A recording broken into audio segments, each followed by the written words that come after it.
Hi everyone. Well, in this module, we would be discussing pathology, but as they say, in a rapid manner. So rapid review, as the word suggests, is number one going to be rapid.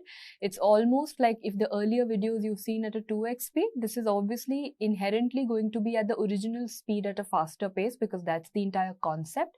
It has to be rapid, and at the same time, it's going to be a review, which means it's not going to cover the depth of each and every topic in as much as depth as we have studied in our full syllabus or in our full videos. But definitely this is going to include all the important topics with all the high yielding and the PYQs that you need to know for the exam. So let's get going. I hope this is a fruitful journey for all of you, and let us begin with the very first chapter, that is cell injury. I'm going to start off with the first most important one-liners. What is the most common cause of cell injury? Why does it happen? And we all know when the oxygen concentration goes down, that is hypoxia. So the next question will be, why is the oxygen concentration going down? What is the most common cause of hypoxia? And that is when the blood supply is cut off. And what is that condition known as? So when the blood supply is cut off, that is ischemia, and that is why the oxygen levels will go down. When the oxygen levels go down, which is the cell which is most sensitive to hypoxia, which is going to die away very quickly? And those are going to be the neurons, or also going to be the brain tissue. So whatever you wish to call it, they give away basically within 2 to 4 or 3 to 5 minutes. They are going to give away when there is hypoxia. Whereas if they ask you which is the cell which is most resistant, the last man standing, and the answer to that is going to be the fibroblasts. So this is going to withstand even 30, 40, 60 minutes of hypoxia. So these are the first 4 one-liners that you had to know in the cell injury chapter, and the rest of the chapter is going to comprise of what? There are 2 types of injuries that you need to know. Number one, where everything can come back, that is reversible cell injury, and the second one is going to be irreversible cell injury. So I'm going to start with these, and then I'll go on to the deaths and the adaptations. So when I mean reversible cell injury, we all know there is a mechanism. You all know there is one flow chart that you have to know. Should we try and make one common flow chart for it? So let's say when I'm talking about reversible cell injury, all of you told me that the story starts off by a decrease in the oxygen. As soon as the oxygen goes down, which is the first organelle which says I give up, and that first organelle is going to be mitochondria. So there is a mitochondrial dysfunction that happens, and we all know mitochondria is the powerhouse of the cell. So if the mitochondria gives up, this means the ATP production is going to go down. So what is the previous year question? Which is the first change of cell injury? The first change of cell injury is a mitochondrial dysfunction, and because of this, the ATP production goes down, and now you know that there are 3 changes that are going to happen. So tell me, which is the pump which will stop working? The sodium potassium ATPase pump is going to fail. The sodium potassium ATPase pump is going to undergo a failure. So for understanding the failure, you have to know the normal. We all, I think, remember that the normal pump, remember a mnemonic called Nokia? What was Nokia? That sodium is going to go out and potassium is going to go in. So we say that there are 3 sodium which are going to go out. So sodium goes out, and there are 2 potassium that are going to come in. So potassium comes in. That is how we studied it as Nokia. Sodium out, potassium in. That is normal because that time ATP was there. Now I'm saying ATP is not there. This pump has failed. So now it's going to be opposite.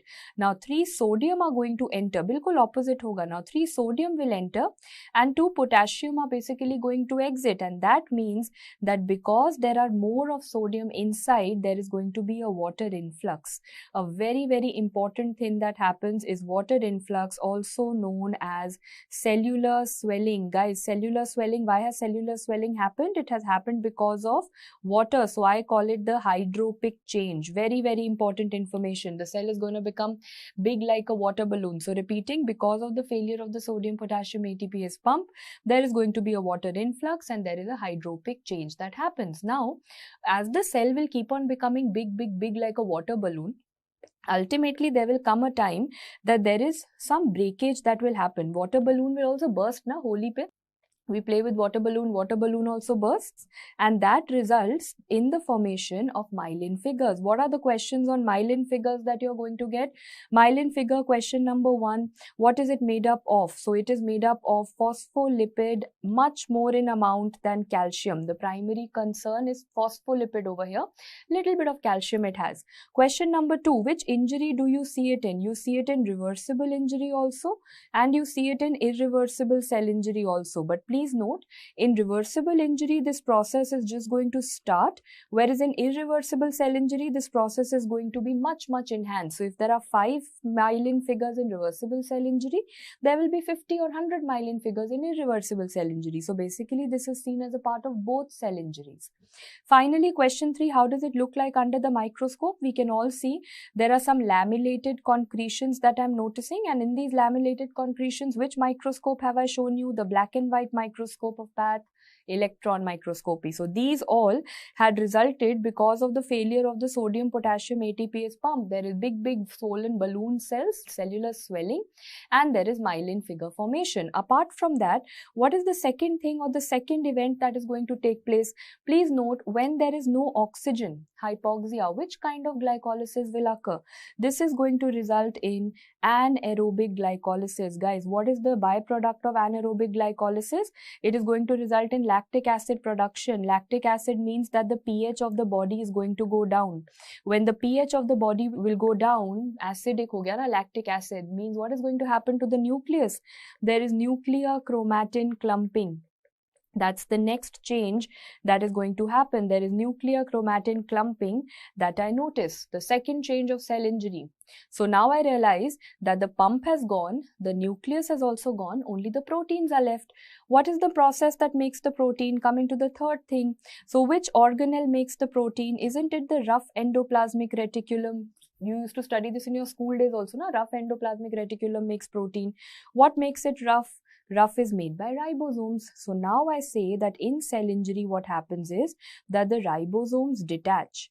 Now guys, if the ribosomes are going to detach, that basically means that the protein synthesis is going to go down, and that is your third change of reversible cell injury. So I've tried to make one common flashcard. So you will realize in this rapid review, most of the places I've got you tables. They've got a lot of information written in those tables.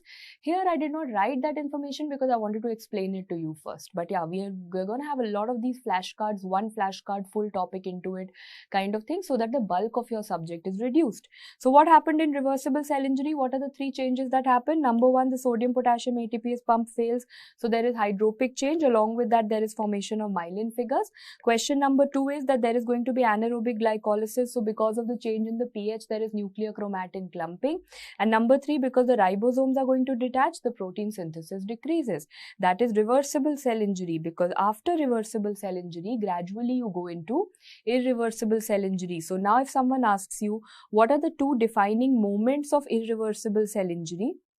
All of you are going to say the M and M. What is M and M? The first M basically means when there is a severe membrane defect, or you can say some kind of a membrane damage, and the second one is going to be a mitochondrial damage. What did I say? M and M, membrane damage and mitochondrial damage. So pehle kya karenge?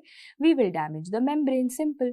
Let me damage the membrane over here. As I damage the membrane, I realize membrane gone, the barrier is gone. There was a door, I've opened the door, everyone's gonna come inside. I realize the first one to come inside is calcium. Do you know what this calcium is going to do? This calcium will go and sit inside the organelle. Which organelle does calcium rush to always? Calcium, this yellow color wala calcium, goes and sits in the mitochondria. What is this known as? This is referred to as amorphous densities, or if you want to know the full name in your previous years, it is amorphous flocculent densities. Amorphous flocculent densities. What do you have to know about it? Please note, flocculent densities. I'll ask you 3 questions and you're sorted. Question number 1, what is it made up of? It is made up of calcium. Question number 2, which organelle are you seeing this inside? This is seen inside mitochondria. And question number 3, which injury am I in? I am now in irreversible cell injury. So where do you see this? You see this in irreversible cell injury. 3 very important points when it comes to this amorphous flocculent density. Calcium in the mitochondria in irreversible cell injury. Super duper important information that you have to know.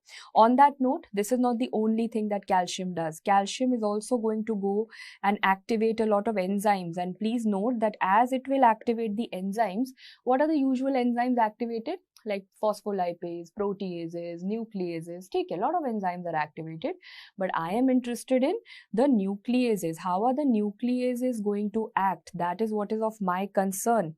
So please note that the nucleases cause certain nuclear changes. They break the nucleus of the cell. So what are the 3 steps? You guys have to know this in the exam. It is known as PKK. Pehle to you have to know the order. See, nucleus. Nucleus is something you got from your parents. It can't break like this overnight, na? It's a step-by-step process. So there is PKK. What is PKK? P stands for pycnosis. Look at this. The nucleus has become so dark and central. So we say there is a nuclear condensation, nuclear shrinkage and condensation that is going to happen. That is what is referred to as pycnosis. Coming to the next. Look at the next change that has happened, guys. The nucleus has broken into pieces. Finally, bomb blast has happened in the nucleus. I refer to it as karyorrhexis. That is known as karyorrhexis. Can I just put it up in simpler words? And that is going to be nuclear fragmentation. That is referred to as nuclear fragmentation. And finally, I have the last one, and that is known as the nucleus is gone. It says done. Story khatam. So what is that known as?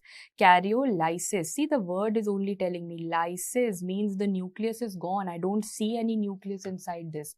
So if they ask you what are the 3 nuclear changes that are going to occur, there is pycnosis, karyorrhexis, karyolysis. PKK. Pycnosis means first the nucleus becomes smaller, then karyorrhexis means it's a bomb blast, and then finally lysis means that it's gone. And that is when we say that the irreversible cell injury is done. So please remember, what were the 2 defining moments? It was MNM. One is membrane damage, one is mitochondria damage. Membrane damage I can see because of which calcium came in. Mitochondria damage also I can see because again calcium came in. So either of the 2 things are going to result in calcium entry, and it's going to be super bad. Calcium coming is super duper bad. That wraps up your story of irreversible cell injury. Going back after this, the next dreadful event is going to be the cell death. So let's get going with the cell deaths. The first one that you have over here is going to be necrosis. So necrosis, apoptosis, necroptosis, pyroptosis. These 4 are very, very important. I'm starting with necrosis. Do you guys remember what was the definition of necrosis? It's a cell death, but what is important is it's a pathological cell death, which means it will always happen with some or the other kind of a disease. Very important. And it is going to be associated with inflammation. There will always be an element of inflammation that is involved. So you will see something like neutrophils written, some other inflammatory cell written. Very important. So these 2 words don't miss out. Necrosis is pathological, matlab not physiological. It is never going to happen normally. And second, it is associated with inflammation. So let me tell you, what is the most common type of necrosis that we have? That is the coagulative necrosis. Question number 1, this is most common. Question number 2, you will always see this in solid organs. Look at the picture above. You see the picture of a kidney over here, and in this kidney is a solid organ. Na? Can you see this wedge-shaped structure? It's an infarct. It's a coagulative necrosis, an infarct that has happened. So it is seen in solid organs, like it is seen in the kidney. It is seen in the heart. It is seen in the liver. Let me tell you, heart is the most common organ. So you will get a history of a heart attack. My basic concept is all solid organs show you this. Question number 3, what is the mechanism of action? It is said to be the denaturation of proteins. This is a previous year question. The denaturation of proteins is the mechanism of action of coagulative necrosis. Question number 4, what do you see microscopically? So your first point is that the tissue architecture is preserved. Preserved means that everything is going to be just like the way, like a ghost. What is a ghost? You will say ghost is, ma'am, that I can see that white color sheet, that outline of a ghost in a Bollywood movie, but I can't see the face of a ghost. So this means broadly it's some kind of a human being architecture that I can see, but I can't see the details. That is why I say tissue architecture is preserved. Overall, I'm seeing some round structures, but I don't see what those structures have. So basically, these are known as ghost cells. These are referred to as ghost cells. So ghost cell ka definition, the outline is going to be preserved and the details are lost. The details are lost. That is what you understand by a ghost cell. And these are not 1 or 2 ghost cells. They are numerous ghost cells that you're seeing over here. All these pink color outlines. Guys, ghost cells being numerous means this is looking like ghosts, dead bodies, graveyard. Graveyard jaisa lag raha hai. That basically means that I am dealing with a tombstone appearance. I am dealing with a tombstone appearance. appearance. Repeating once again, this is the most common type of necrosis. You will see it in all kind of solid organs like kidney, liver and heart. Heart is very common.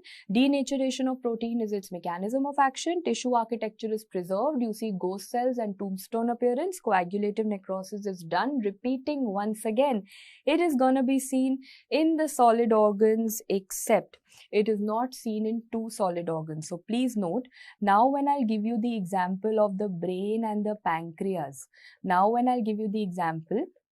of the brain and the pancreas, these are also solid organs, but they don't show you coagulative necrosis. They are going to show you liquefactive necrosis. And the other name for liquefactive necrosis is going to be colliquative necrosis, because the word is only telling me that liquid, something is going to get liquefied, and I can see that over here. There's a lot of liquid material. This is a section taken from the brain, as you all can see.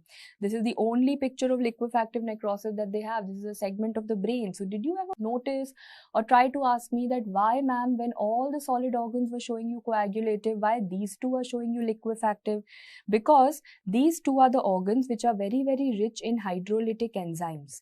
These are extremely rich in hydrolytic enzymes. So you have to know this, and that is what you know for brain and pancreas. So if you get a history of pancreatitis, or if you get a history of a stroke, this is the necrosis that you're going to see. And liquid, solid to liquid. So what do you say? Is the tissue architecture preserved? No, the tissue architecture is not preserved. The tissue architecture is not preserved, because now something is going to become liquidy over here. These two necrosis are done. Club the two. Coagulative or liquefactive ka mixture kar do. What are you going to get? The third one, which is the most common in our country, the mixture of coagulative necrosis and liquefactive necrosis, that is caseous necrosis. However, question 1, which is the more commoner necrosis? So C for C, coagulative necrosis is the more common one that you see in caseous. Question 2, what is the meaning of caseous necrosis? This everyone knows since first year of MBBS only. Caseous means cheesy. So you're going to see some cheesy white, nice cheesy white, and cheese is ruined for a lifetime, because cheesy material is what you see on a caseous necrosis. Okay, so now what are the conditions in which you're going to see them? Of course, in our country, the first thing coming to my mind is tuberculosis, but this is also seen in fungal infections. Please note, they will give you an example of a fungal infection, for example, histoplasmosis. They could also give you coccidioidomycosis. So all of these fungal infections is what they are going to mention. They all show you the presence of caseous necrosis, the cheesy appearance. Okay, on that note, before I move on to the next necrosis, do you want to try solving a question to see whether you're on the right track? Have a look at this. So this rapid review was just not me being about breathless and teaching you a lot of things in a very short manner, but also making you practice questions important. So here you have a 61-year-old female who presents with left-sided chest pain. I have started making a history in my mind, which is also radiating to the arm and the jaw. The pain has increased severely over the past 40 minutes. The patient is immediately rushed to the hospital. Cardiac enzymes are elevated is a very important history mentioned. Patient is admitted and started on thrombolytic therapy. However, on the 5th day of observation, the patient collapses and dies. What did you make this as a case of? Classical case of myocardial infarction. That means I'm dealing with a solid organ. They've asked me what is the necrosis that you'll see in the heart. I know the necrosis that we see in the heart or any solid organ is going to be the coagulative necrosis. So the answer becomes so simple over here. How they started off with the medicine question, how they've landed up doing a regular general path question. So coagulative done, liquefactive done, caseous done. Now I move on to the next one, and that is the fat necrosis. So please note, this is the easiest for me because it is to do with fat. So what are the examples that I'm going to get over here? Either I'm going to get the example of breast, because breast contains fat. So breast you will say, why is fat breaking down? Fat is dying because of trauma. Fat is dying because there is some injury, road traffic accident hua on the chest, there is an injury, some football hit on the chest. That kind of injury to the chest is going to break the fat. So fat breakdown, fat death will happen because of trauma. Second situation can be omentum. Why do you think in the omentum, GIT mein omentum mein, why is fat breaking down? This is due to pancreatitis. Why? Because in pancreatitis, which enzyme is released? In pancreatitis, there is an increase in lipase, and don't you think that lipase lipase is going to break the fat? Yes, so either it is seen in the breast or it is seen in the omentum. Why is fat breaking down? In the breast because of trauma, in the omentum because of pancreatitis. Whatever may be the situation, the fat that is going to break down is going to break down into fatty acid and calcium. And how does calcium look like? All of you know, this is taking you back to school days, that when fat will break down into fatty acid and when calcium will come and stick to it, calcium is going to look like a chalky white area. Calcium is going to look like a chalky white area. So simple, starting dekho, ending dekho. If I have to pick up a case of fat dying or fat necrosis, what areas am I going to pick up? I'm going to pick up these chalky white areas, and that is going to make all the sense over here. So remember, fat necrosis going to show you chalky white area. Sorted. The fourth necrosis is also done. Let's go on to the fifth one. What is the fifth one over here? Fibrinoid necrosis, one of the easiest, because whenever some antigen antibody complex formation will occur, fibrinoid necrosis will occur. We have learnt it in a very simple manner. All the three-letter things are going to be examples over here. So what is PAN? Polyarthritis nodosa. What is RHD? Rheumatic heart disease. Everyone knows from the cardiac chapter that rheumatic heart disease is going to show you something known as the Aschoff bodies, hai na? So they indirectly show you fibrinoid necrosis. So PAN, RHD, then you have an autoimmune disorder called SLE, then you have hypertension written as HTN, but which hypertension? It is usually malignant hypertension. So all these PAN, SLE, RHD, HTN, all these three letter things are going to show you fibrinoid necrosis. And the picture seen over here, if you know the organ, you know the disease. The organ is blood vessels. And I can see there is a band of pink color, fibrinoid necrosis, that I'm seeing over here. So now tell me something, that fibrinoid necrosis in a blood vessel makes it what disease? It makes it a case of polyarthritis nodosa. So the fifth necrosis is also done. Coming to the sixth and the seventh, whatever you studied up till now were all pathology diagnosis, were all pathology necrosis. Now I'm starting with diseases which are clinical. So here you have a case of gangrene. Gangrene is what? Gangrene is a clinical diagnosis. The clinician or the surgeon is going to tell me that, okay, this is a case of dry gangrene and this is a case of wet gangrene. You can see dry gangrene is everywhere, dry or wet. What you can see is it's a very blackish tissue which is foul smelling. That is the definition of gangrene. It is black, foul smelling tissue that has occurred. And dry gangrene and wet gangrene, I'll say, okay, let the surgeon use these terms, because for me, ye jo dry lag raha hai, this dry gangrene is nothing but coagulative necrosis, and this wet gangrene that you have is nothing but liquefactive necrosis. So coagulative necrosis and liquefactive necrosis are nothing but dry and wet. So kind of making sense na, dry is coagulative and wet is something liquidy. So liquidy matlab liquefactive necrosis. So basically I say gangrene is, this is a PYQ, way long back, 7-8 years ago it came. Gangrene is a clinical term, not a pathology term. Sorted. There's one more clinical term. There is something known as Zenker's degeneration. What do you mean by that? So firstly, again, pathologist ke liye it is nothing new. This is nothing but a type of coagulative necrosis. It is a type of coagulative necrosis. So why is it different? Because this is seen in typhoid patients, salmonella. Typhoid kya hota hai? Typhoid is a food poisoning, na? So you will say, ma'am, is Zenker's degeneration a food poisoning? No. It is seen in typhoid. It is a type of coagulative necrosis not occurring in the intestine. No, it has nothing to do with food poisoning. It is to do with skeletal muscle. This is a necrosis that has happened as a complication in the skeletal muscle, and two very important muscle groups that are affected are rectus abdominis and diaphragmatic muscle. It is rectus abdominis and diaphragmatic muscle. These are the two groups of muscle which are very commonly affected with Zenker. So these are the three PYQs of Zenker's that you've got. Number one, it is a type of coagulative necrosis. So it's nothing new for us. That's question 1. Question 2, it is seen in typhoid. And question 3, it is seen in organs like skeletal muscle. And that wraps up your entire discussion of necrosis. Let's see if you can do one more question quickly and see whether you were able to guess things well. Here you have a 45-year-old female who presents with complaints of being hit on the chest by a football. Is there a history of trauma to the chest? Yes. While she was passing by the garden 4 weeks back, so immediately when the ball hit her chest, there was tenderness, there was swelling, but over the weeks tenderness subsided. However, she now notices a lump in the areolar region which is firm to hard. So see, now a 45-year-old coming to me with a lump in the areolar region, I'm definitely going to think of cancer. So I have to do radiological investigations. They also show me calcium. But now when I look back, there is a history of trauma that is present. And there is calcium. Is this hinting me towards a necrosis? And that necrosis is referred to as the fat necrosis. I hope everyone's understood this. You were able to solve this question, because with that you have wrapped up your discussion of necrosis also. What is the next cell death that we are going to go to? We are going to start off with apoptosis. Are you ready for it? Because I'm going to tell you differences. I hope your rapid review is going well till now.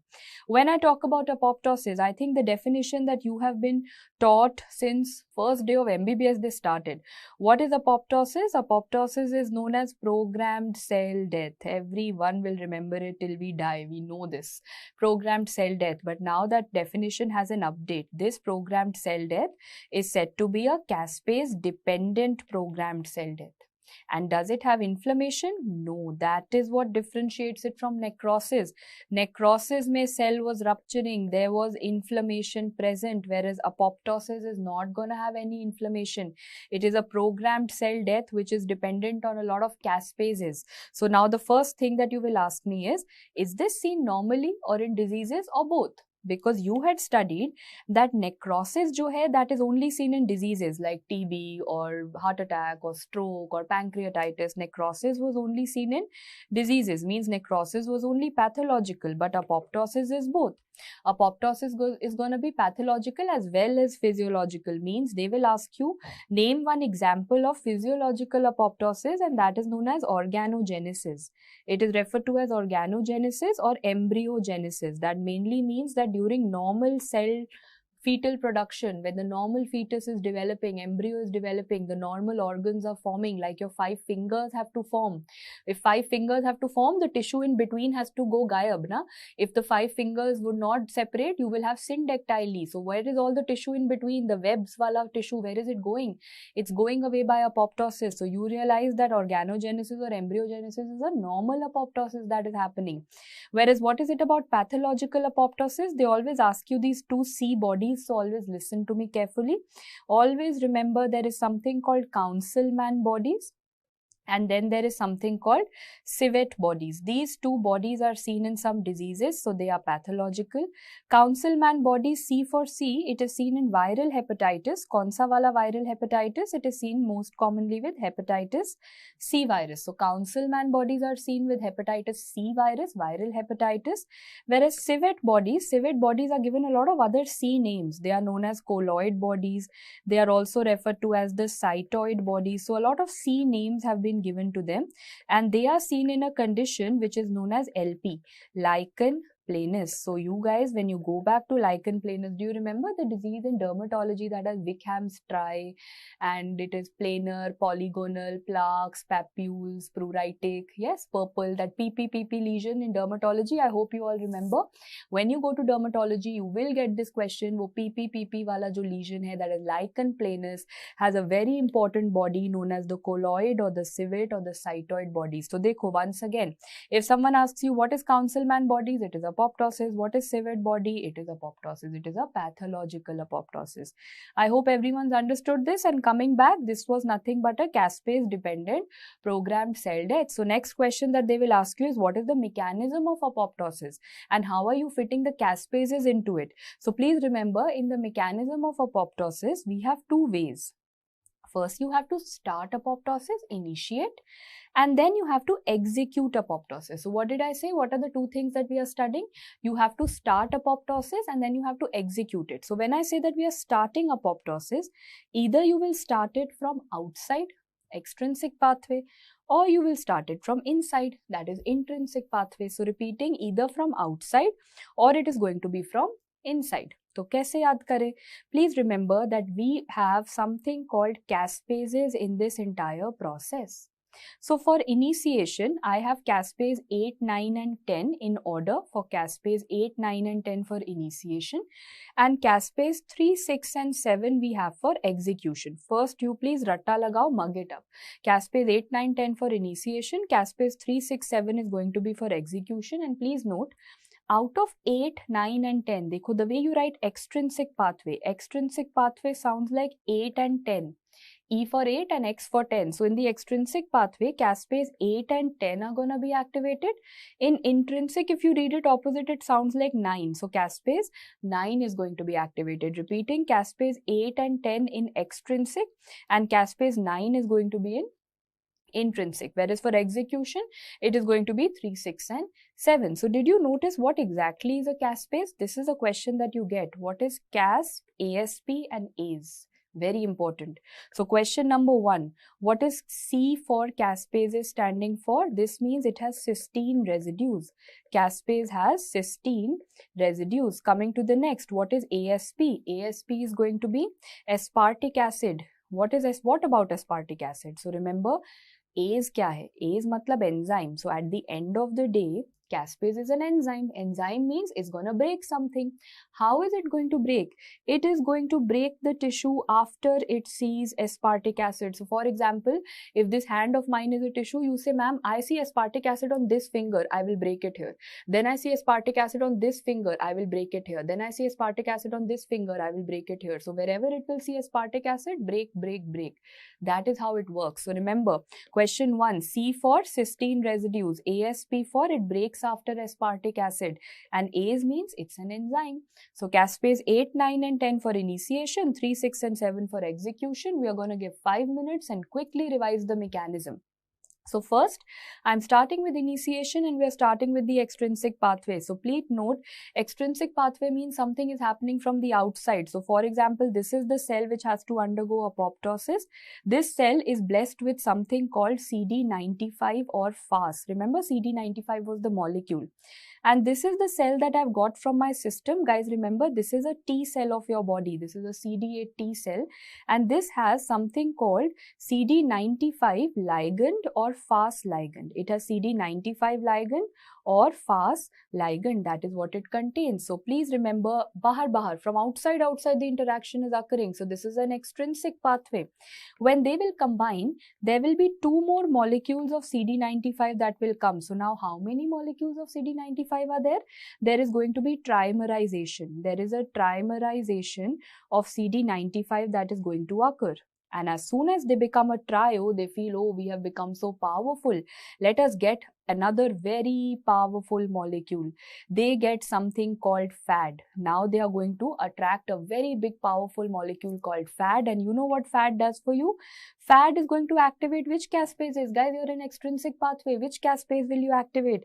FAD is going to convert procaspase 8 and 10, because extrinsic pathway hai, into caspase 8 and 10. That is important. So remember, this was outside. Let me ask you some questions. If I tell you to put it in the correct order, first there is a one-on-one interaction, CD95 and 95 ligand. So 95 and 95 ligand, one-on-one. Then CD95 says, nahi, mujhe trimer banana hai. So 3 of them are going to come. Dekho, first there was one-on-one interaction. Then there's going to be a trimerization that will happen. After the trimer is formed, they're going to get a big molecule called FAD, and procaspase 8 and 10 will be converted into caspase 8 and 10. So they extrinsic mein 8 and 10 have been activated, but is there any molecule which can stop this process?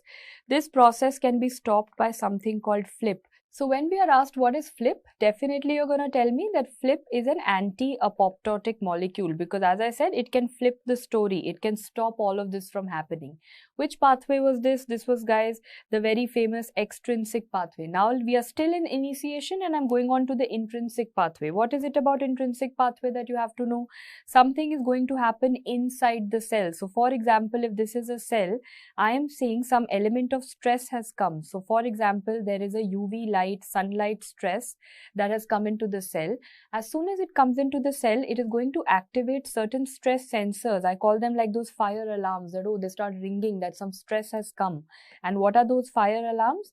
We have BIM, BID, BAD, Noxa, Puma. Like I said, learn it the same way because ek rhyme ban jata hai. There is a BIM, BID, BAD, Noxa and Puma. These fire alarms start ringing. What are they going to do? When they start ringing, they will say, we don't want stress. We don't want to keep any stressful cell in our body. Stress hatao, remove this cell.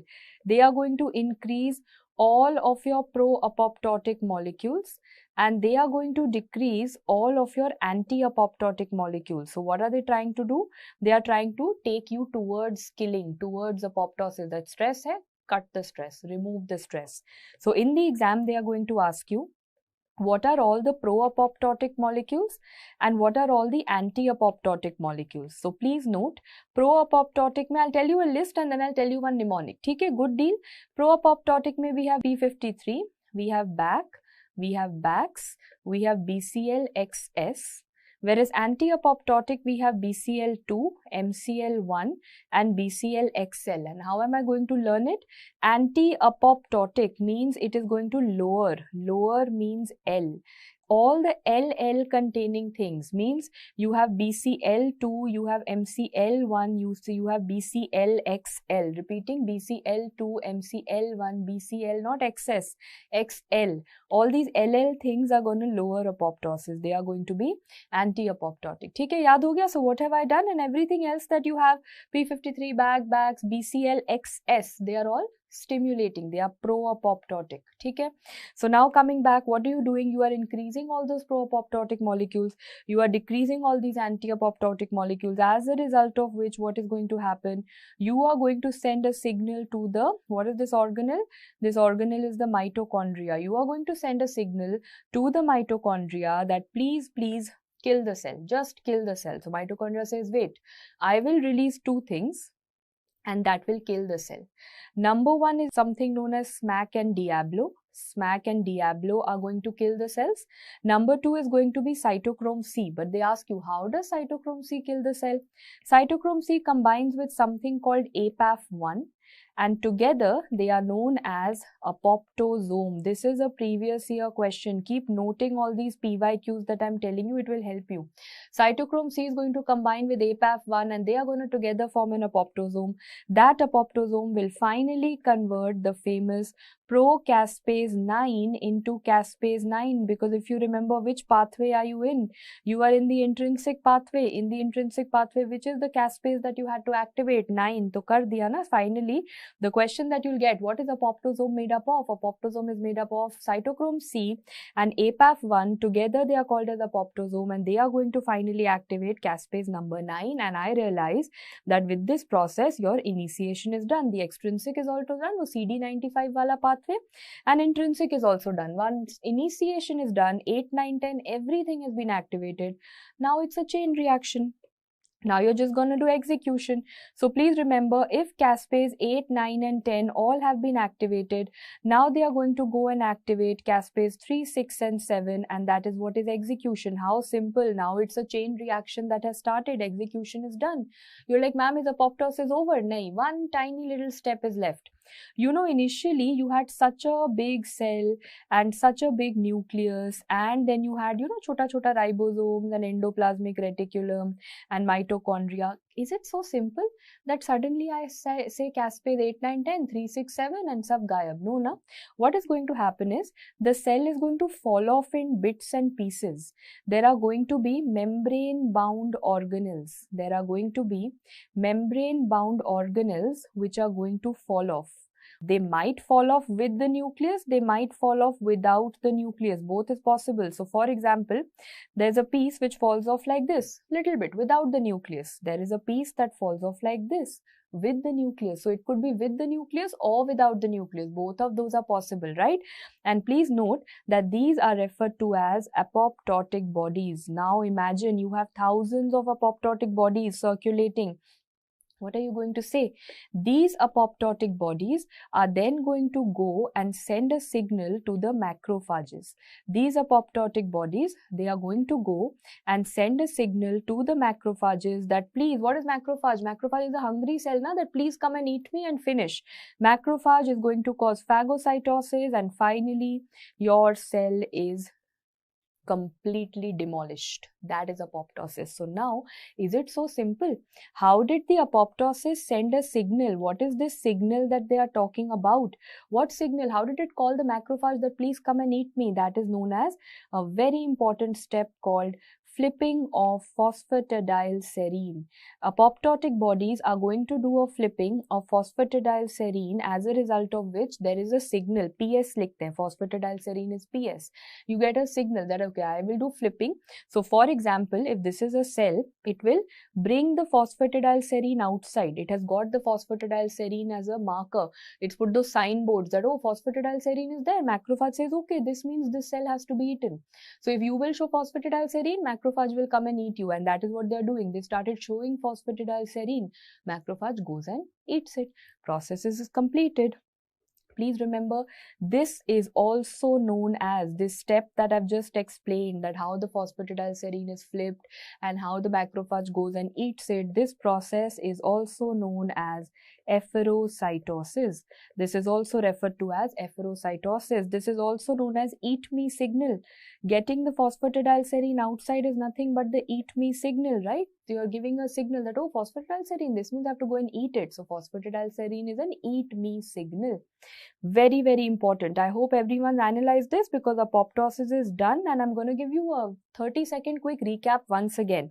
Apoptosis was of two types, physiological as well as pathological. Pathological में दो C bodies you have to learn, Councilman and Kivett bodies. Now you talk about mechanism.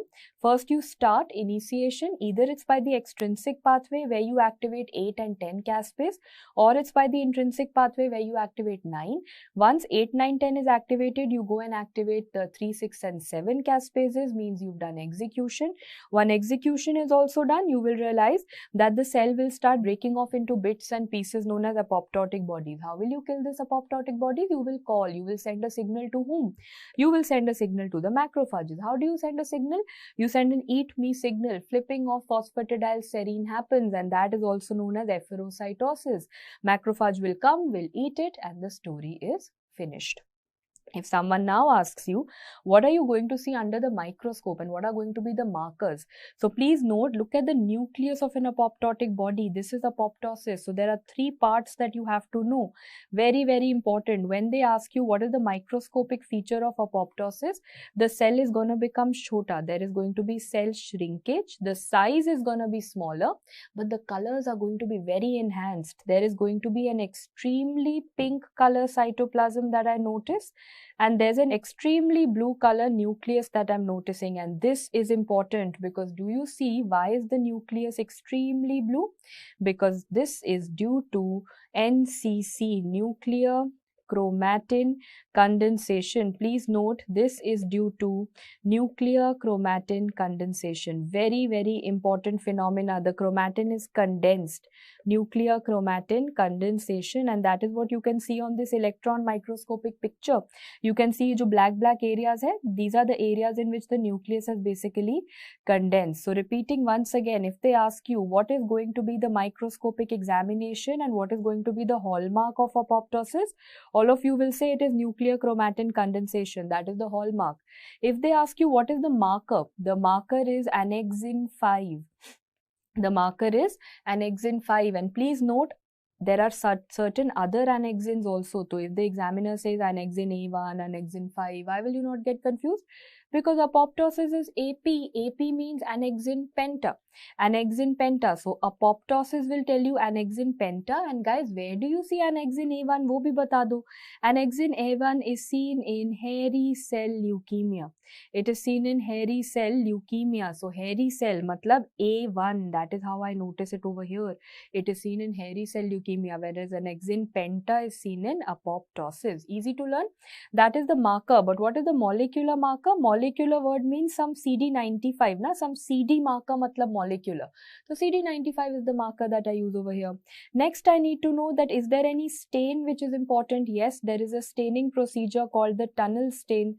Please note that tunnel stain is actually going to be positive or negative. Tunnel to yahi hota hai. Staining is always positive or negative. So if you get a positive tunnel stain, you are dealing with a case of which cell death? You are dealing with a case of apoptosis.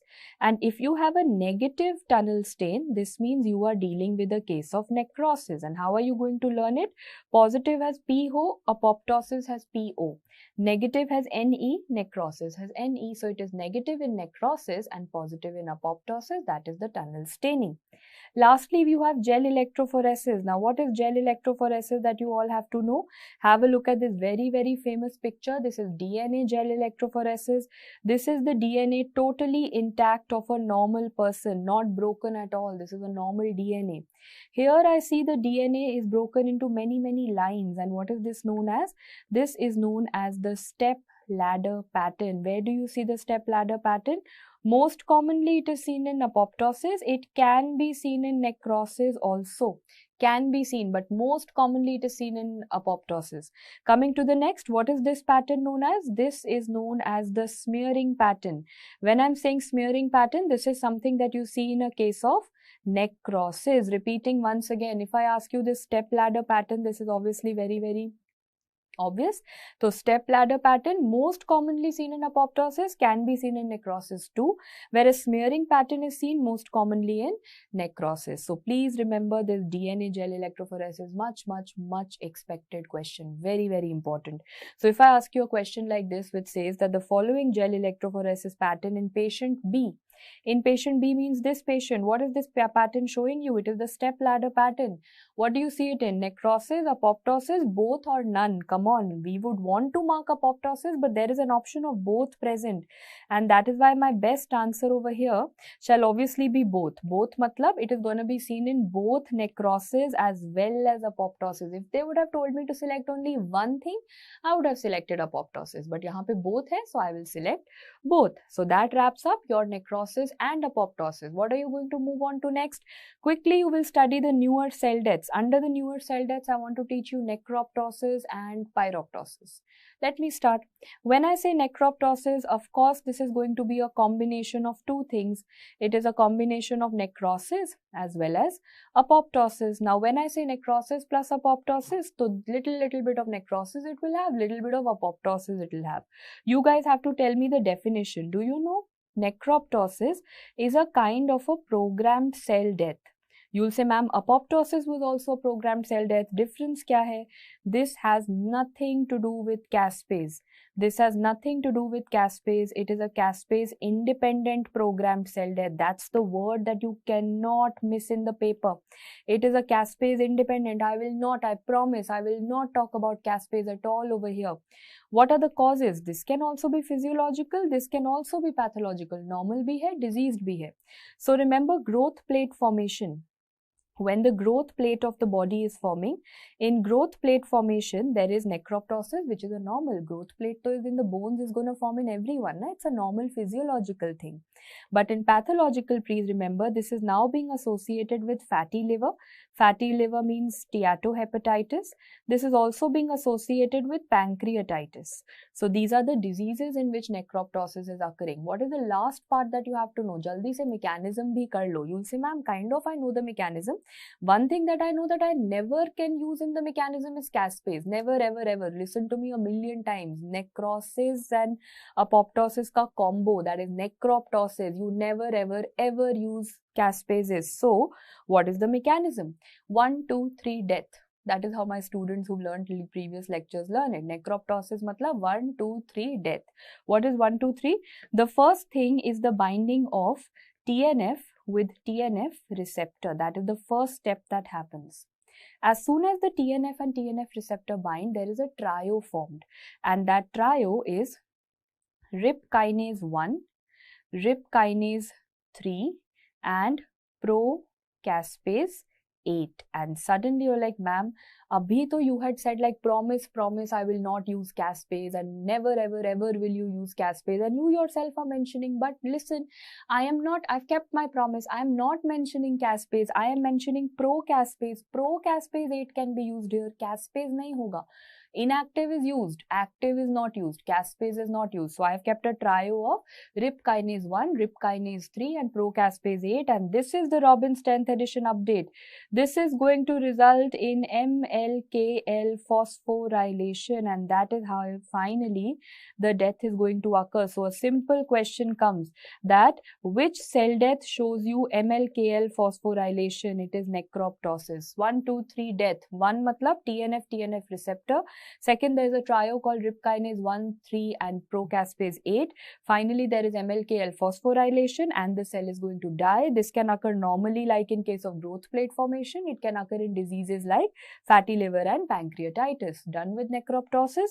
The next cell death that you have is going to be pyroptosis. Then I'll make you practice questions. But what is pyroptosis telling you? Pyro. What is the meaning of the word pyro? Come on, pyro means fever, something, bacteria, virus, kuch hoga, some fever thing is gonna occur. Yes, this is actually associated with some kind of a bacteria. Very commonly in the paper, you will get questions of Salmonella, Shigella, these kind of bacteria. When the bacteria, so for example, I draw a bacteria over here. When this is a bacteria and this bacteria enters into the body, can you say that which is the receptor that is going to welcome it? Which receptor welcomes the bacteria? That is the question that you get. The NOD2 receptors. The NOD2 receptors are going to welcome and receive this bacteria. And you know what is going to happen after that? There is going to be activation of inflammasomes. There is activation of inflammation. Na? Bacteria aaya to inflammation. There is activation of inflammasome, and which caspases are going to come under this process of activation? Caspase 1, 4, 5, 11. Repeat with me 1 million times. 1, 4, 5, 11. That's an update. What are the caspases involved in pyroptosis? It is going to be 1, 4, 5, 11. So please note, out of these, all of them, karna kya hai? Ma'am, ultimately you wanted to do pyroptosis, you wanted to do a cell death. So all of them are definitely gonna go ahead and they are going to do a cell death. There is no doubt about it. But you had also promised me one more word and you said pyro, fever bhi hoga, pyrogen bhi hoga. So please note that this caspase 1 is going to go and activate interleukin 1. Caspase 1 will activate interleukin 1 and this in turn is going to result in fever also. So they ask you a simple question. What are the caspases that cause cell death? 1, 4, 5, 11. But which caspase causes fever? 1 for 1. Caspase 1 is going to activate interleukin 1 and that is going to cause fever. Because we all know na, interleukin 1 causes fever. And that wraps up your pyroptosis. Are you ready for some question? Let's do a question first on necroptosis. Let me ask you which of the following is incorrect about necroptosis. Incorrect pucha hai, theek hai. Is it a caspase independent programmed cell death? Bilkul correct. Does it use RIP kinase 1 and 3 complex? Bilkul correct. Does it have growth plate formation, physiological necroptosis? Correct. But tell me, does it have caspase 8? No, the rule was, I said na, never ever necroptosis mein never ever caspase 8 is never ever used. Procaspase 8 can be used, but caspase is not used, and that is the answer over here. Let's practice one more question and wrap up the cell deaths. Which of the following is incorrect about pyroptosis? Tell me. Pyroptosis, is it seen with bacteria like Salmonella, Shigella? Yes. Is caspase 1 required? Of course. Death ke liye, fever ke liye caspase 1 was required. Was interleukin 1 activated? Of course, fever was happening with interleukin 1 only. All of these are correct. Is toll-like receptor used? No, not toll-like receptor. In pyroptosis, which receptor is used? It is the NOD receptor which gets your question. That is what is going to be the answer over here. Everyone sorted with the cell deaths? We are done with the cell deaths. Now we can move on to the next topic, and that is going to be cellular adaptations. So what do you need to know about the cellular adaptations? You have basic adaptations: hypertrophy, hyperplasia, atrophy, metaplasia, dysplasia. For the time being, in this chapter, we will only revise these 4. Dysplasia will come in that cancer wala chapter. So abhi I will not go into dysplasia, okay? So let's begin. First, I'll take these 2 into account. What is hypertrophy versus hyperplasia? Please note, as you can see over here, hypertrophy will mean increase in the size of the cell, whereas hyperplasia is going to mean increase in the number of the cells. So repeating, size is trophy, plasia always means number. So they will ask you the mechanism. Size of the cell, what is the mechanism of action behind both of these? How does the size of the cell become bigger? Whenever there is an increase in some transcription factors. Which transcription factors? Unfortunately, guys, little bit ratta that you will have to do. It is going to be NF80, GATA and MEF2.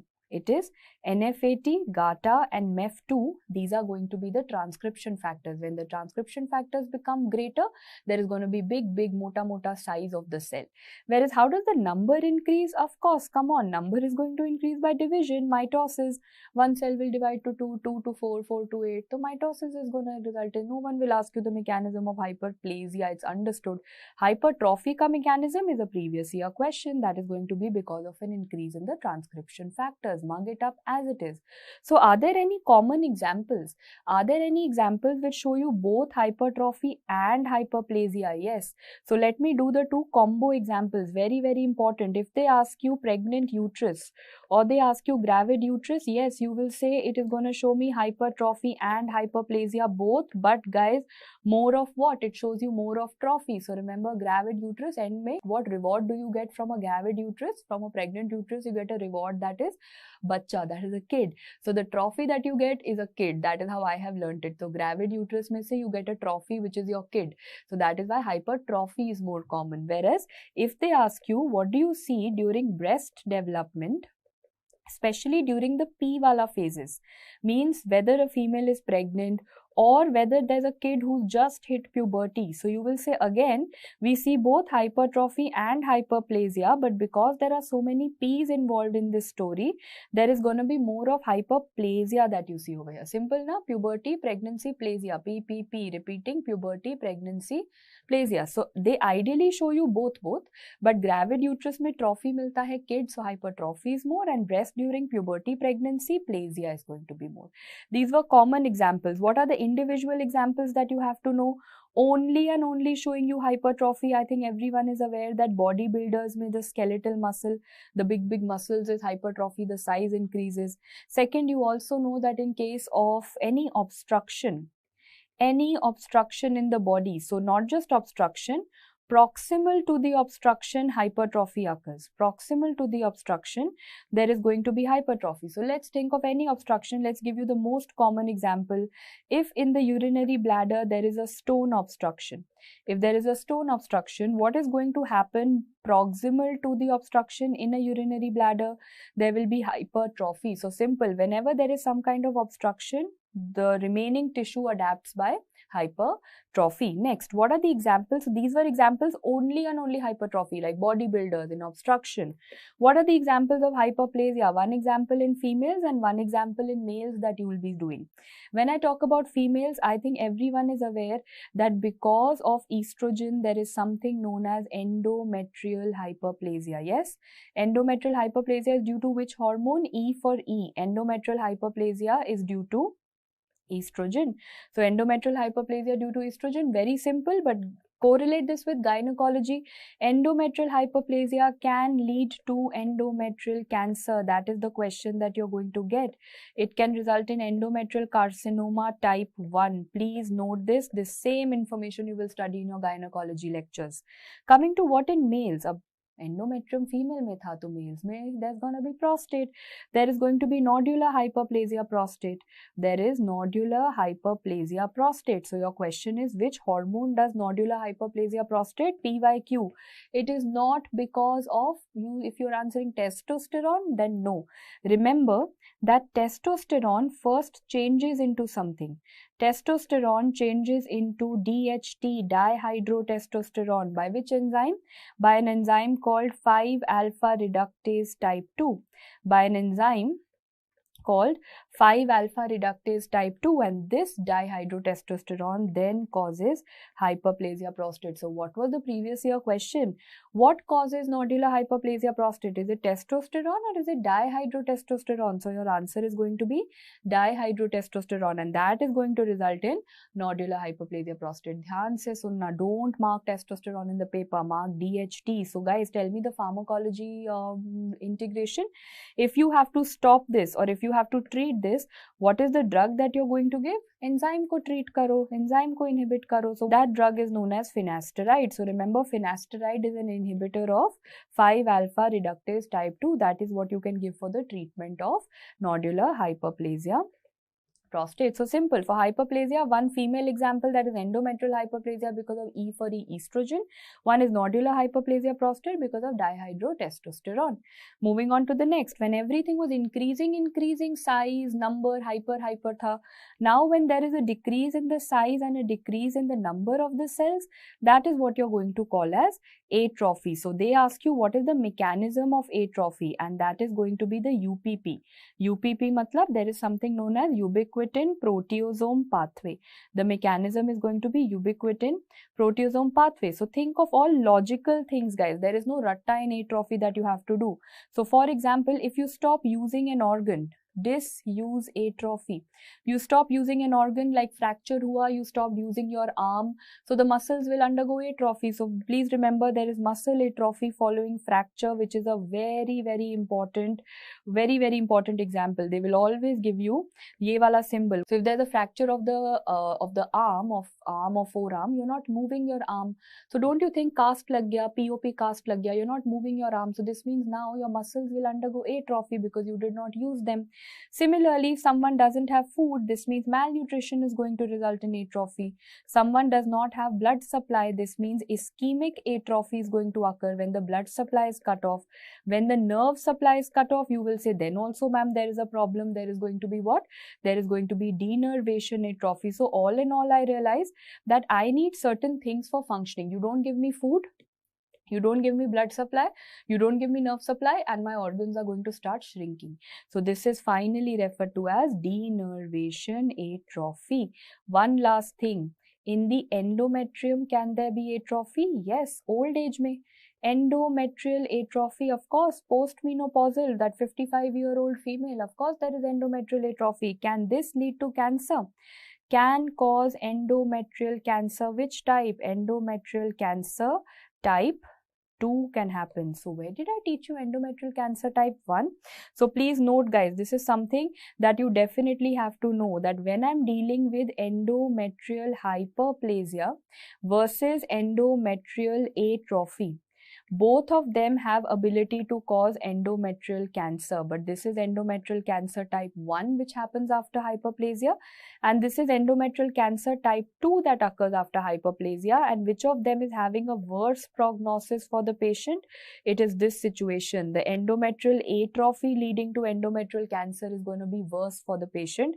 Very important point that you guys have to know in this. I hope everyone's okay. The same thing you will study in gynecology. Hyperplasia causes type 1 endometrial cancer, atrophy causes type 2 endometrial cancer. Atrophy causing cancer is the worst prognosis possible.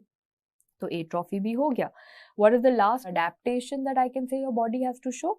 Metaplasia, one of the most important ones that you have to know. So I hope by now you have understood that this review is rapid, but I hope you've also realized that this review is going to give you everything possible that is informative, that is going to be concise, and is going to help you solve all your PYQs, previous year topics, and high yielding topics are done.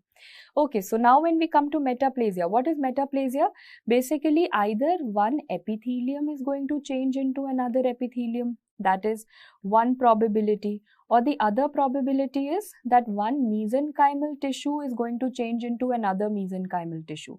So either it's going to be epithelium to epithelium, or it's going to be mesenchymal to mesenchymal. So can we do some examples, and can you also see the arrows that I've made? Both way wala arrow. Why have I done that? Because remember, this is 100% reversible phenomena. Another PYQ hitting up your way.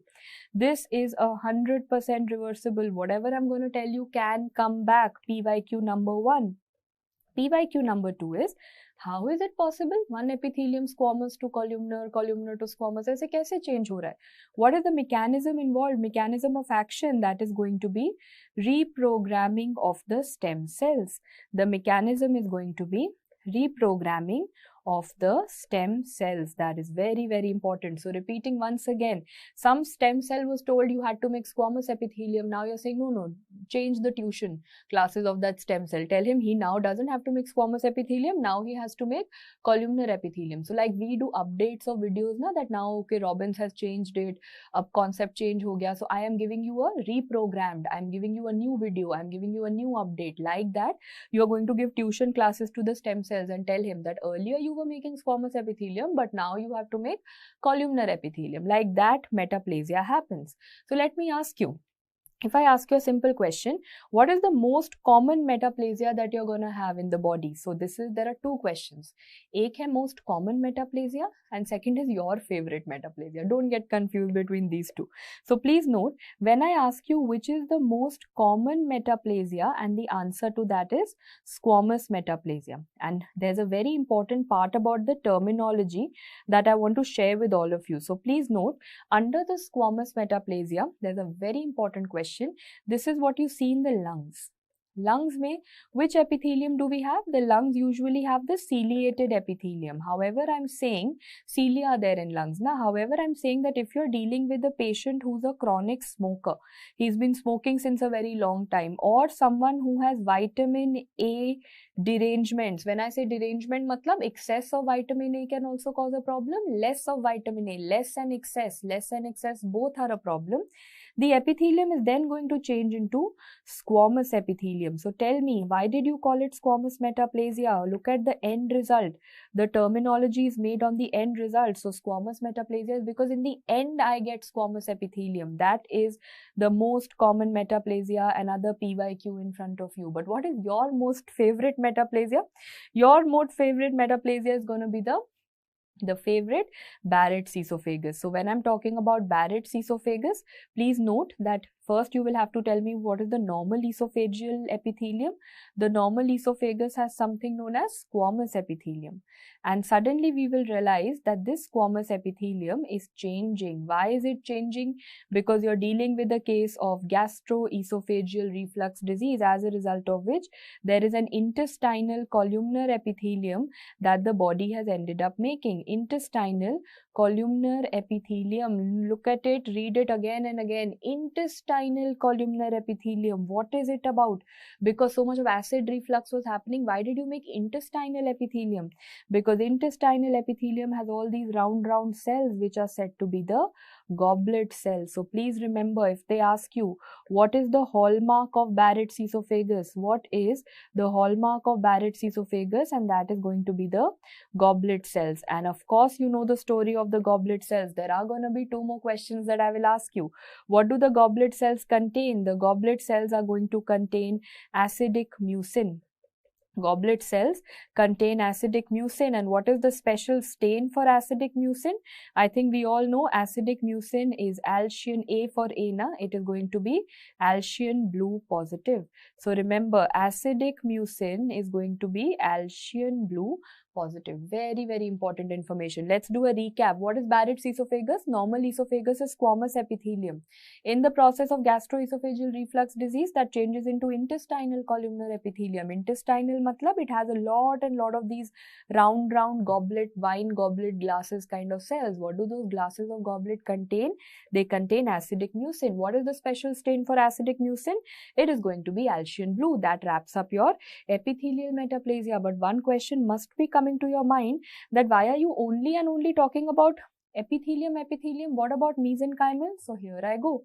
The only mesenchymal metaplasia example, itna sara M hai na, mesenchymal metaplasia example is myositis ossificans, which basically means that the myo, that is muscle, is going to change into ossificans, that is bone. Common sense na, myositis ossificans, muscle will change to bone, and this usually occurs as a result of some trauma. This happens like in the legs, someone got hit, someone had a bike accident, road traffic accident, koi trauma hua, some fight he had, muscle changes to bone. Whatever may be the situation, either you're talking about the most common squamous metaplasia, or you're talking about your favorite Barrett's esophagus, or you're talking about mesenchymal metaplasia, that is myositis ossificans, the end result is that this is a 100% reversible process. So why don't you attempt one question quickly out here? Tell me this. What is the histopathological difference between Barrett's epithelium and the stomach epithelium? Barrett's ka you only tell me. Which kind of mucin did I just tell you? It is going to have acidic mucin. And what is the stain for acidic mucin? It is going to be Alcian blue. Pehle apna answer bana liya. Now just search for that answer. Acidic mucin, Alcian blue. Alkaline nahi hai. Okay, then neutral bhi nahi hai. Prussian blue and alkaline, all wrong words. Acidic, Alcian blue. Barrett's mucosa is acidic and stains Alcian blue positive. The first option is looking correct. So sometimes in the exam you make your own answer and then search in the options that where is my answer present. Acidic mucin, Alcian blue, and that wraps up all of your important cellular adaptations. What are we going to move on to next? The next topic that we have are all the intracellular accumulations. This topic we are going to wrap up in 15 minutes because there is going to be a table. We'll do the table, we'll do the relevant stains. It's got a lot of pigment, lipid, protein, glycogen, calcium, a lot of stains that you have to know, and we're going to quickly wrap it up. So now let's begin with the next part, and that is intracellular accumulations. Of course, you know that in this we are going to make a table of all the pigments, lipids, glycogen, proteins and everything, and we're going to do their respective stains. That is the most important part, hai na? So let's begin first with the pigments. Under pigments, I pick up the first one, and that is melanin. Now, where all is melanin present, guys? Some common sense things which I've already written, which everyone knows. Melanin is present in our hair, all pigments, so our hair, our eyes, our skin, all of that has melanin, hai na? That is present everywhere. No one will ask you this question. They will ask you where in the brain is melanin present. So in the brain, it is present in substantia nigra. It is present in the substantia nigra. Very, very important question that you get in anatomy also. Now, what are the special stains for melanin? So I think everyone remembers M for melanin, M for mason. But which mason? They'll have a lot of masons in the paper. Mason Fontana, mason trichrome, mason pentachrome, many sort of questions. So remember mason Fontana, tanning of the skin is what you will mark. Next stain of melanin, Schmoll. Schmoll is going to be mole jaisa na? Mole sounding is going to be for melanin. So Schmoll stain. Which enzyme can be used as a stain for melanin? So please remember, there is an enzyme known as dopa oxidase. Dekho, it sounds like an enzyme. So dopa oxidase is definitely for melanin. And which immunohistochemistries can be used? There is something known as HMB45 and S100, out of which HMB45 you will have to remember M for melanin. Very, very important immunohistochemistry. So repeating, you have M for Mason Fontana, Schmoll stain, the enzyme is dopa oxidase, and the immunohistochemistry is HMB45 and S100. So you have a picture over here. This is the stratum basale of the skin. You all know stratum basale of the skin shows you melanin pigment.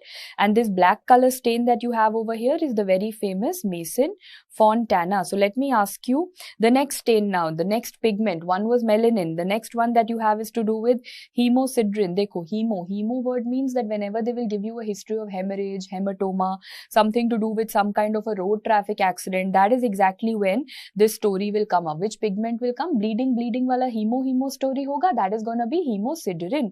What do you mean by the word sidero? What do you mean by the word sidero? Sidero basically means iron. So when I'm talking about iron, the stain that we have is either you call it the pearl stain or you call it the Prussian blue stain.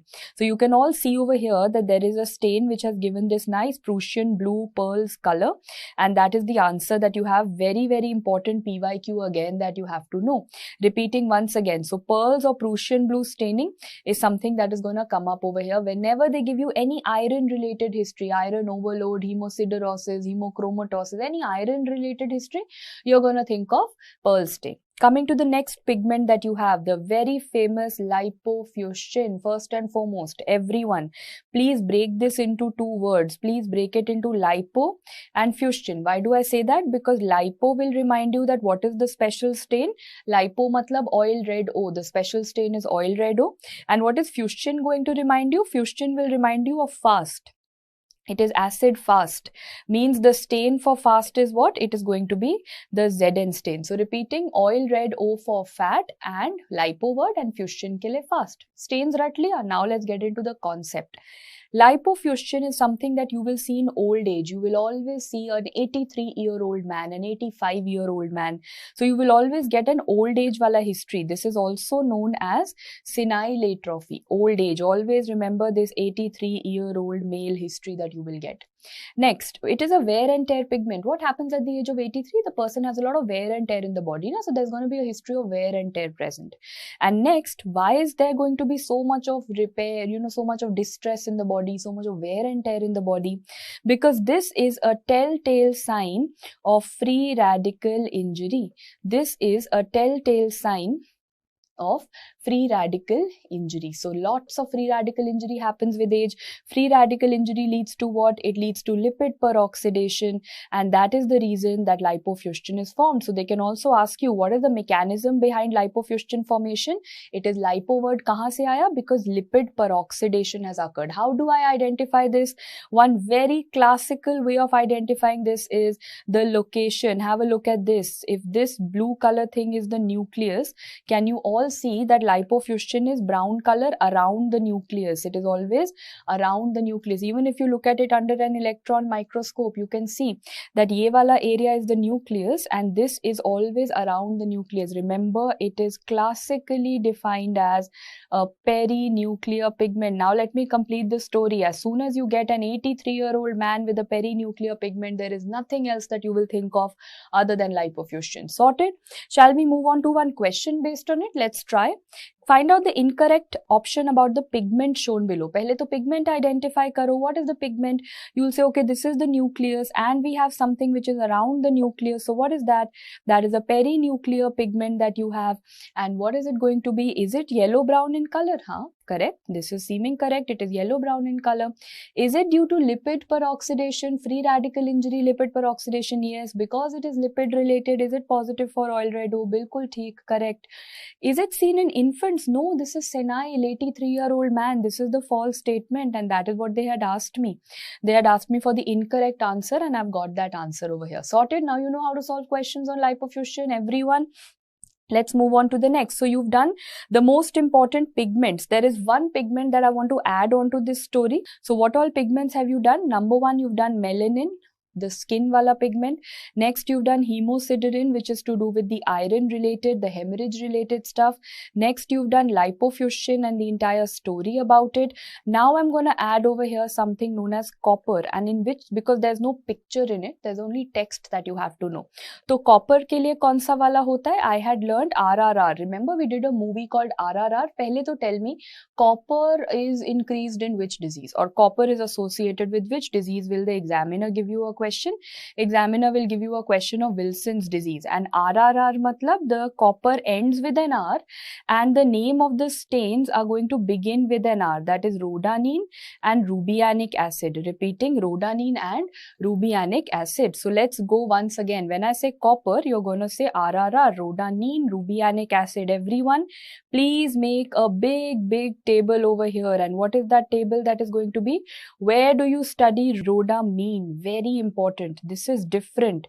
When I say rhodamine, देखो उसमें M आया है. M is the Mycobacterium TB. So if the examiner writes rhodanine, you're thinking of copper. And when the examiner writes rhodamine, M for M, rhodamine is something that is gonna come across to you in a case of Mycobacterium TB. Very important thing in microbiology. Okay?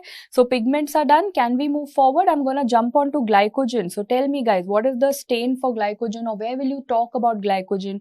So remember, glycogen will be increased common sense in glycogen storage diseases, which no one will ask you such a common sense question. They will ask you where in diabetes is glycogen associated. So yaad rakho, diabetes mellitus mein, in the kidney there is a condition known as the Armani-Ebstein lesion. There's a condition known as the Armani-Ebstein lesion, and this Armani-Ebstein lesion is nothing but glycogen in the PCT. There is glycogen present where? Which part of the kidney? It is present in the PCT. Basically, it's a kidney problem and it occurs in diabetes. So in other words, diabetic nephropathy. So they will ask you, glycogen in the PCT is this fancy name, that is Armani-Ebstein lesion, and how will you stain this glycogen? So remember how I have learnt it is, glycogen sounds like girls. Girls ka favorite color? Tell me two characteristics about girls. Girls ka favorite color pink, and second characteristic, girls are usually more sensitive, है ना? तो pink color वाला stain pick up कर लो. What is the pink color वाला stain? It is PAS. So P for PAS, P for pink. It is a pink color stain. Second, this is diastase. sensitive. Please remember, past positive diastase sensitive is what you are going to pick out over here. So remember, glycogen for girls, they will ask you diastase resistant or diastase sensitive. You'll say glycogen is diastase sensitive. Girls are more sensitive and girls like pink color. So pink and sensitive yaad rakhna. Past and diastase sensitive for glycogen. Sorted. What is the next thing that we are going to move on to? We will go on to lipid. Lipid is our favorite. Fat, fatty liver and all of that. So when I talk about lipid, I've already answered the first question, which is the most common organ in which fat is going to go. It is going to be the liver, and that is what is going to result in fatty liver. Next question, what if lipid goes into the heart? So imagine this is the heart over here, and what if this is red color heart, primitive school time wala heart, and what if lipid goes into it? What if yellow fat goes into it? Will it start looking like a tiger? Yes. So this is known as the tigered or the tabby cat appearance. This is referred to as tigered or the tabby cat appearance. Moving on to the next. What if fat goes into the gallbladder? And you can see that on a picture. Can you see those yellow color dot? Hai na? Ye yellow color is nothing but this dot is nothing but cholesterol that has happened. All cholesterol. So this is what? Cholesterolosis of the gallbladder. This is known as cholesterolosis. As I say cholesterol, na, so cholesterolosis of the gallbladder, which is giving a strawberry appearance. So guys, this is the famous surgery question. This is strawberry gallbladder. So they will give you this picture. They will say, oh, this is strawberry gallbladder. Can you tell me one stain for it? For that you should know, na, ye jo yellow dot hai, that is cholesterol. Cholesterol means lipid. So now for all these conditions, what are the stains for lipid? So oil is fat only, na. Oil sounds like fat. So ye jo red wala stain hai that you have over here, this must be oil red O, because common sense, it's gonna give a reddish color. So oil red O is stain number 1. The stain number 2 is black. You can see the black color. This must be Sudan black B. In fact, guys, there is another stain which is known as Sudan 4, which gives an orange color. If you can learn this extra information, excellent. Otherwise, oil red O and Sudan black B, so you have to learn. That is for lipid, what you had to know. I hope everyone's understood. The last thing that we have is to do with calcium. What is it about calcium that you have to know? So basically, I will be telling you what are the different types of calcification first, and then we go to the calcium. So calcification happens when all in the body. So I think this is a second year question which everyone's understood, and you've seen it in the main videos also. That is dystrophic calcification and metastatic calcification. When I say D, to yaad rakho, in both of them, I have a rule. You can blame only one thing in life. You can't blame two people. You have to blame only one thing. So in dystrophic calcification, I will blame the tissue.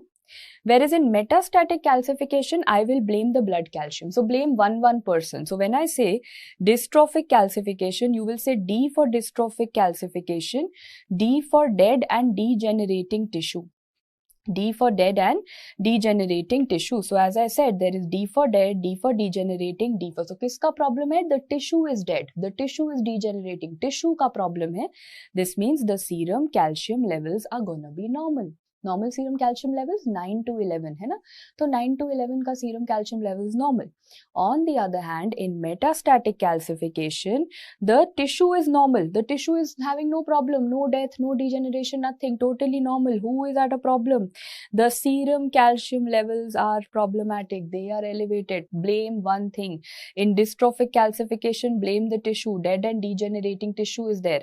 In metastatic calcification, blame the calcium. There is too much of blood calcium that is present. You know what will happen? This blood calcium will be so much, this will go and deposit in different tissues. This will go and deposit in different tissues. So you will say, ma'am, tissues ka galti nahi tha. It was not the fault of the tissues. The tissues were totally normal. It's the fault of the blood calcium that is going and sitting in the tissues, and the most common organ in which it goes and sits is gonna be the lungs. The most common organ where it goes and sits are gonna be the lungs. So everyone's understood the pathophysiology. Should I tell you the examples? Let's do one example. So for example, when I'm talking about dystrophic calcification, think of dead things. Think of, say, probably a dead parasite. Dead word aa gaya na, so dead parasite. Or maybe some bacteria. Maybe you can think of something like TB. TB may be dead hoga. Then some degeneration like atherosclerosis, that will also have dead. So anything dead, degenerating, so dead parasite, dead bacteria, like TB, dead atherosclerosis, and two very important images. Those two important images are Monckeberg sclerosis and Samoma bodies. Let me show you these two pictures. Ye dekho. This is a picture of Monckeberg sclerosis. Remember, Monckeberg sclerosis is also known as CMD. I'll explain this word. What do you mean by CMD? Please note. C for calcific. I've already told you which calcification? Dystrophic calcification. So they will ask you, why is this happening? Nothing. Degeneration hai. Old age mein everyone is going to have this. It's a degenerative phenomena. The name only has degeneration in it. So which calcification will it be? Dystrophic calcification. And where is it occurring? Medial. Medial matlab in the tunica media of the blood vessel. So all of you can see a blood vessel over here, and all of you can visualize that there is, yes, some blue color material. This is all the calcification that I am talking about. So you've understood the word now, why I call it calcific medial degeneration. It is calcium which is depositing in old age in the tunica media. You call it Monckeberg sclerosis because it has the word degeneration. It is dystrophic. Sabko samajh ho gaya? This is simple. Now the last thing that I come down to is Samoma bodies. Samoma bodies is another picture which is like the most famous picture of pathology, where you see this onion skinning, round and round thing happening. This round and round onion skin pattern is referred to as Samoma body. And where all do you see Samoma body? Very simple. You will take PSM and you will put a square on it. You will call it PSM square. You will call it PSM square. So what is PSM square? So P for what? P for papillary carcinoma. Any papillary carcinoma of the body, guys. Papillary carcinoma, thyroid or brain or lungs or intestine or endometrium or ovary, kidney, any papillary carcinoma of the body is going to show you Samoma bodies. Coming to two tumors which are hormonally related, that is prolactinoma and somatostatinoma. So prolactinoma and somatostatinoma. Coming to the next, we have very important gynecology tumor, that is serous ovarian tumors. Very important. Serous ovarian tumors show you Samoma bodies. One tumor of the brain, that is meningioma, and one tumor of the lungs, and that is mesothelioma. So that is where you see the presence of Samoma bodies. Repeating, PSM square, that is papillary and prolactinoma, somatostatinoma and serous ovarian tumor, meningioma and mesothelioma, PPSSMM, as a round onion skinning, that is Samoma body, which falls under the classical dystrophic calcification. Now talking about metastatic calcification. So please remember, first and foremost, you need to know that this is affiliated with metastatic. Matlab there has to be an increase in the calcium levels. Think of all the things where calcium spike will happen. Hyperparathyroidism. Of course, in hyperparathyroidism, there is an increase in calcium spike. What else? There is going to be a very famous disease which all of us know, sarcoidosis. Yes, this is a question which has come so many times in NEET, FMG, INICET, all exams. Sarcoidosis has elevation of serum calcium. It's one of the blood tests that you do in sarcoidosis. Next, which vitamin do you think is going to be affiliated with it, guys? Socho. Vitamin D, because when vitamin D will increase, calcium will also increase. Common sense. Like this, there are many other syndromes. For example, milk alkali syndrome can also show. Again, very rare to see milk alkali syndrome nowadays. But certainly I know that, yeah, when there's an increase in or milk alkali wala hota, to calcium also increases, na? So the two main questions that I am expecting is most common cause hyperparathyroidism and second a case of sarcoidosis. So types of calcification are done. You are now just left with what are the different stains for calcium. So see guys, the way you write calcium, that is going to solve this. See the way you write calcium, it sounds like calcine. Easy. Calcium, calcine is a stain, common sense. Calcium sounds like K. It gives you that K wala sound. So there's going to be kosa, kala. So remember, von kosa gives what color to calcium? Von kosa is going to give a kala or a black color to calcium. It's going to give a kala or a black color to calcium. So kosa, kala, K for calcium, K for kosa. And what are the next two alphabets? Al for alizarin red S. Al is going to be for alizarin red S. How simple. So you can see the photo over here. This is alizarin red S because it's giving a red color. Common sense. So repeating, calcium, calcine, calcium, kosa, Al, alizarin. Stains yaad ho gaye. So simple. But now I'll ask you a question. If you have very little amount of calcium, minute quantities of calcium, then what will you do? Which stain will you use? You will use alizarin red S. How have we learnt it? We had studied that whenever I want to stain zara sa calcium, little bit calcium, zara sa calcium, minute quantity of calcium, use alizarin red S. So zara sa calcium, alizarin red S. Simple. Calcium is also sorted. One last thing that you have to know, which is a very important one-liner that you have in calcium. What is the first site of calcium deposition? Where does calcium deposit first? So the first site of calcium deposition is going to be the very famous mitochondria. Very, very famous. However, there's an exception. In the kidney, it does not deposit in the mitochondria. In the kidney, it deposits in the basement membrane. Repeating. Everywhere in the body, calcium will go and sit first in mitochondria, but in kidney, the first place that it will go and sit is going to be the basement membrane. I hope everyone is clear with intracellular accumulations, your glycogen, lipid, everything to do with pigments, calcium, everything is sorted, so that now we can move on to the next topic for all of you, and that is going to be autophagy. Autophagy means what? Break the term and you'll finalize. Auto means self, and phagy means eating. So either they are going to call it self-eating or they are going to call it cell cannibalism. Self-eating and cell cannibalism is what we see in autophagy. And please note that a Japanese scientist, as you can see over here, Sir Yoshinori Osumi, he got a Nobel Prize in 2016 for identifying all of this, all this self-eating mechanism. And all of you know that the conditions, the situation in which this is noted, some common sense conditions. Like for example, if someone is old, he will survive by eating his own, because nutrients are not there, too much in old age, you don't eat good amount of food and nutrition. So you survive by eating your own self. Similarly, if someone is suffering from a case of malnourishment, if it's a malnutrition ka case, then also. Thirdly, please remember, this is now being linked with a lot of neurodegenerative condition like Alzheimer's and Parkinson's disease. That is exactly what I want all of you to know, that these are the situations nowadays in which they are saying that autophagy is noted. So now they will ask you certain one-liners associated with autophagy, that as we are eating our own selves, what is the marker for autophagy? The marker for autophagy is LC3. When I say LC3, it is light chain 3. Okay? If you don't even want to learn the full form, chalega. Just learn marker is LC3. What is the most important gene? So gene is very simple. You break autophagy ATG. So what is the gene? It is most important is ATG1. The first one is the most important. Otherwise, there are many genes, ATG1, 5, 7, 10, so on. One wala, first wala is most important. Now, if I ask you, what are the diseases associated with ATG gene? What if ATG5 ka mutation someone has? That person is at a risk of tuberculosis. ATG5 gene mutation at a risk of TB. One question that I'm telling you for the higher institute exams, ATG16L mutation is associated with inflammatory bowel disease like Crohn's and ulcerative. ATG16L mutation with IBD, inflammatory bowel disease. But most important, 3 one-liners are in front of you. What is the marker? It is LC3. Question number 2, what is the most important gene? First one is the most important, that is ATG1.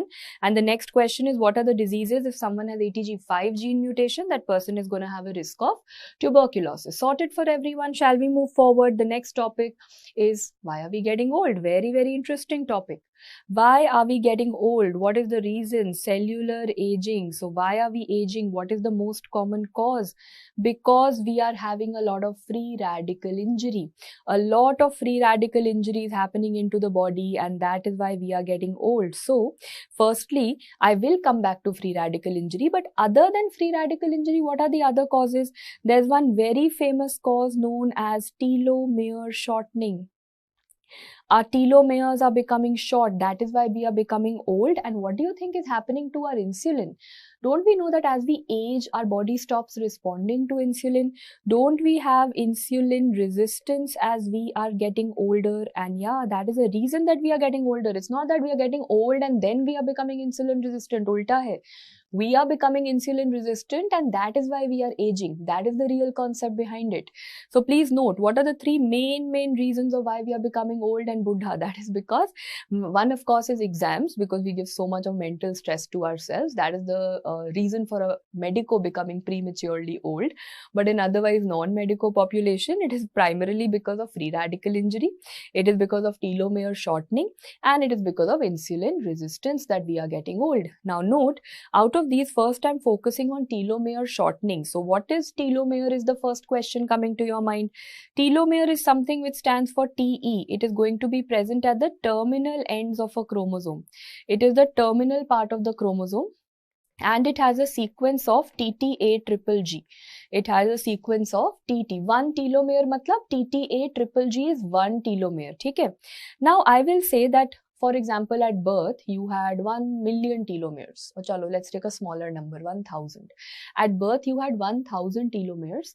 Then 4 divisions, 10 divisions, 20 divisions. From 1000, the telomeres came down to, say, 800. Then few more divisions of your cell, 800, say 700. So can I say 1000, 800, 700, 500, 200, 0? That is how you're getting old.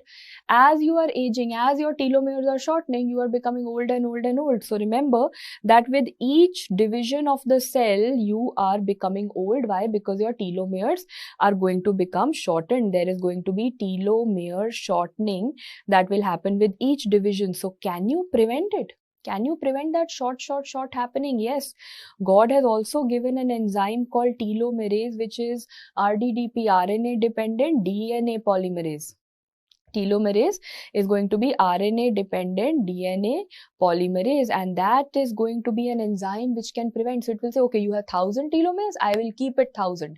Wo 1000 se 900, 800 nahi hoga, it will keep it 1000. So can I say, if someone was born with 1000 telomeres and still has 1000 telomeres, that means that person will remain Amar. He's going to remain alive and young forever. Can I say telomerase can be defined as an immortality gene? It can be defined as an immortality gene, which means that the person is going to live forever and ever and ever. Hai na? Okay, on that note, one more question that has come in the previous year is, how many times can a cell divide? What is the average number of cell divisions? So the average number of cell divisions, a lot of controversy around it. Some books mention 40 to 60, some mention 60 to 70. Let's go by 60 to 70. What is Hayflick limit? This is a previous year NEET as well as FMG. दोनों में ये question आया है. You need to know this. Hayflick limit, firstly the ratta is 60 to 70. It is the average number of cell divisions. So average means from the entire body you have found out what is the average number of times that a cell can divide, and that is the Hayflick limit. Okay? Now you say that, ma'am, this is sounding quite depressing. I don't want to become old. I want to live forever. I want to be very, very young. How should I prolong my lifespan, and how can I live for like 700, 800 years if possible? So then you are gonna have to increase something in your body, and that is sirtuin. So if you want to stay forever young, you will have to increase sirtuins. Three questions in the exam that come on sirtuin. Question number 1.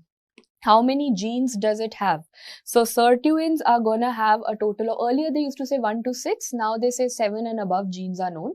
So sirtuin have 7 genes, 1 to 7 genes. Pehle to these are the genes that God has given you, but you have to increase them.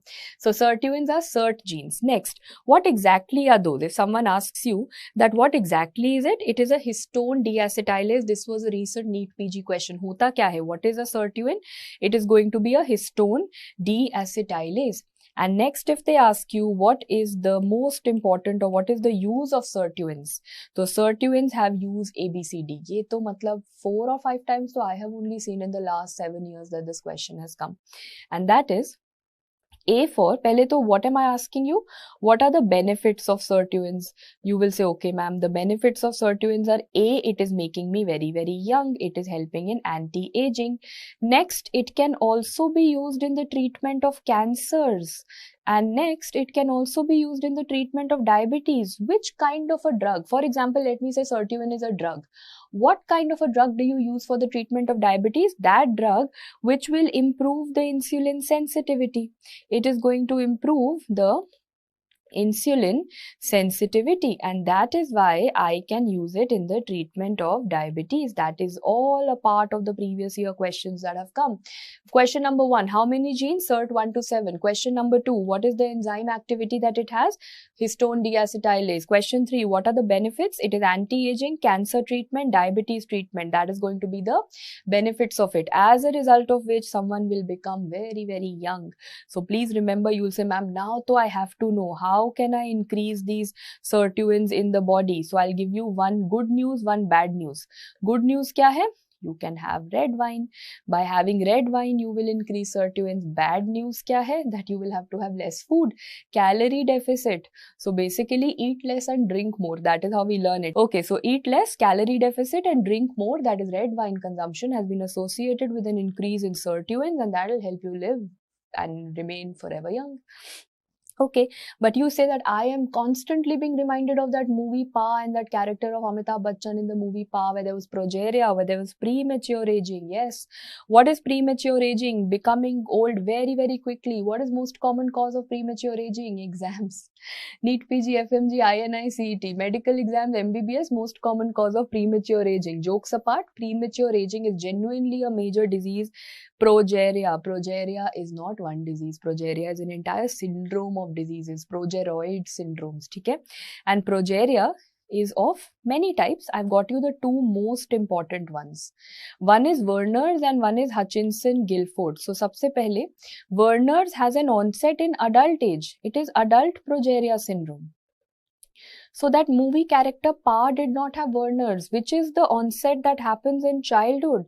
Hutchinson-Gilford syndrome is going to have a childhood onset. Guys, this is a case of Hutchinson-Gilford. Remember this character? The Pa movie character looked exactly like this. The Hutchinson-Gilford syndrome has an onset in a childhood and dies also very early. So that is the movie character had Hutchinson-Gilford syndrome. What is the defect? NEET, PG and FMG questions. The defect that you have in Werner syndrome, mug it up as it is. This has come twice over in the exam. It is DNA helicase defect. And what is the defect in Hutchinson-Gilford syndrome? It is LMNA gene. LMNA gene is going to be defective. What is LMNA? Lamin. It is a laminopathy. It is lamin A gene. Examiner is really mean at times. He asks you lamin A gene or lamin B gene or so on. So remember, lamin A gene. Lamin A gene is what is defective in Hutchinson-Gilford syndrome. All clear with it, everyone? So Werner may be jaldi old, Hutchinson may be jaldi old, but the defect is totally different. So now, if I ask you that what is the Werner syndrome defect known as? What is the defect over here? Werner was DNA helicase, na? That was a question that came in the previous NEET PG. Werner syndrome is a defect in DNA helicase. Versus if I ask you, what is the defect that you see in Hutchinson-Gilford progeria syndrome? Think of your answer first. Lamin A. Ma'am said lamin A, lamin A. Don't get confused. देखो options क्या है? Keratin A, B, lamin A, B. तो नहीं confuse होना. Ma'am had said simple. That it's a simple thing that you have to think of. Lamin A. So here you go, and that's the answer. ठीक है? But now another source of confusion. Werner versus Vermeer. Remember, Werner is going to be the progeria that I am talking about, the premature aging. Whereas as soon as you use the word Vermeer, M aa gaya, you will have to think of something called M. It is the other name of Menon syndrome. So repeating, Werner is progeria, Vermeer is mer, that is M for M. Menon syndrome. Don't get confused in the paper. But if you studied all of this and I ask you the first question that I asked you in this process, what is the most common cause of aging? You'll say, ma'am, you understood telomere, insulin, everything you've spoken about, but the most common cause of aging was free radical injuries. So quickly, can you make one table of free radical injuries for me and tell me what are free radicals? Bilkul, let's get on to that. So now they will ask you, what are free radicals? How are they formed? There are total 1, 2, 3. 3 free radicals are there. Let's make them, let's break them, and let's finish the chapter. How do they form? So remember, free radicals, which are also known as ROS, reactive oxygen species. They are also known as ROS, that is reactive oxygen species. They come from oxygen. So whenever we have oxygen, of course, we always have oxygen, but thanks to the air pollution, the AQI, the water pollution, and so many pollutions around us, we have poisons, we have chemicals, we have toxins, we have so much of things that we don't need around us, and they convert our oxygen into this free radical. So pehla free radical is superoxide. The first free radical that we have is superoxide. Now how will superoxide change? Superoxide is going to change in the presence of an enzyme called SOD. What is SOD? Superoxide dismutase. It will change into what? It will change into H2O2. H2O2 means hydrogen peroxide. It is going to change into H2O2, which is hydrogen peroxide. That is the second free radical. Hydrogen peroxide will then change into hydroxyl in the presence of what? It will change in the presence of the very famous iron. And I'm erasing this, guys. This you have to fill up on your own. Iron to sabko yaad rehta hai, but what form to what form? Remember, 2 plus changes to 3 plus. Remember, as you are changing H2O2, तो H2O2 से start करा तो Fe2 plus से start करना. 2 plus changes to 3 plus, and this reaction, only labeling this much of information. Please note, only labeling this much of reaction over here. What is the name of this reaction? Iron wala reaction. This iron wala reaction is the Fenton's reaction. So see, the name only has this. Fenton's is Fe. Fenton's is Fe. So that is going to be the iron wala reaction. And you also know what is changing to what? 2 plus is changing to 3 plus. So what were the three free radicals? The first one is superoxide. The second one is H2O2. The third one is O. And which of them is the most dangerous? O is the most dangerous. O matlab OH. O is like, oh my god. OH is like, oh my god. Means if they ask you which is the most potent out of these, you will say, oh my god is the most potent. OH, hydroxyl. OH matlab hydroxyl, and that is going to be the most potent. So tell me now, indirect question. So many free radicals are forming. Which pigment will they form? Which pigment is a telltale sign of free radical injury? So free radical injury means this will result in the formation of which pigment? Lipofuscin pigment. So this means damage ho raha hai, body is having a lot of damage. Do you want that? No. What has God given you? Protectors. God has given you some protective enzymes. Your damage is not gonna happen. So please note, what are the enzymes that God has given you because of which the damage will not happen? Firstly, let me write that statement once again. Tell me, what was the first free radical? It was superoxide. The next one was hydrogen peroxide. The next one was, oh my god, the most dangerous, that is hydroxyl. You know, there is an enzyme called catalase. Catalase can break H2O2. Catalase is going to break H2O2 into simple things, water, oxygen, harmless things. Catalase break kar dega. Good. Catalase is a good boy. Next, we have an enzyme called glutathione peroxidase. Glutathione peroxidase can break both. Glutathione peroxidase can break both H2O2 and hydroxyl. Glutathione peroxidase, very good boy. दोनों चीजें. So catalase तो good boy था because it was breaking H2O2. Glutathione peroxidase, very good boy because it can break both H2O2 and hydroxyl.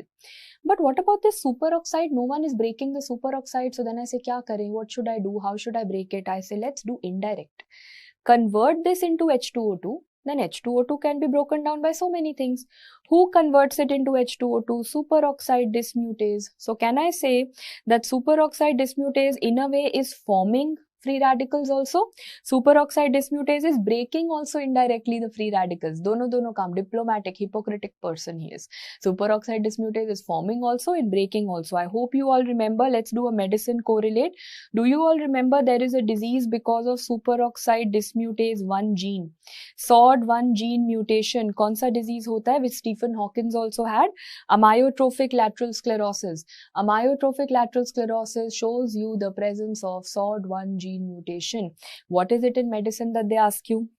Amyotrophic lateral sclerosis is an upper motor neuron disease or a lower motor neuron disease? My answer is both. It is an upper motor and a lower motor neuron disease. Very important question of medicine. And that is sorted for you. So with that, guys, I want all of you to finish off this chapter on this note and quickly give me the answer to this question. All of the following enzymes may contribute in generating free oxygen radicals. Generating free oxygen radicals within neutrophils for killing the bacteria, except generating. So, does superoxide dismutase make? You'll say, ma'am, ये hypocrite था. Make, break, दोनों. तो correct. Does Fenton's reaction make? Yes. NADPH oxidase, abhi to I have not studied. I don't know.